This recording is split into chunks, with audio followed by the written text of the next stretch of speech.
Every night, after dinner, a man took off for the local tavern. He spent the whole evening there, and arrived home very drunk around midnight each night. He always had trouble getting his key into the keyhole and getting the door opened. His wife, waiting up for him, would go to the door and let him in. Then she would proceed to yell and scream at him, for his constant nights out, and coming home in a drunken state. But Harry continued his nightly routine. One day, the wife was talking to a friend about her husband's behavior, and was particularly distraught by it all. The friend listened to her, and then said, "Why don't you treat him a little differently, when he comes home?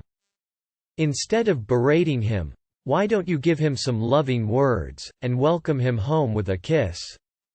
He then might change his ways." The wife thought that might be a good idea. That night, Harry took off again, after dinner. And, about midnight, he arrived home, in his usual condition. His wife heard him at the door, and quickly went to it, and opened the door, and let Harry in. This time, instead of berating him, as she had always done, she took his arm, and led him into the living room.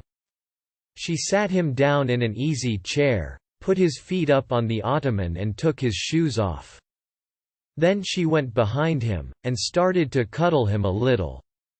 After a little while, she said to him, "It's pretty late, dear.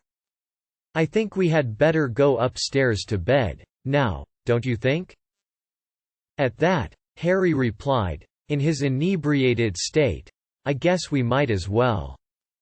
I'll be getting in trouble with the stupid wife when I get home anyway."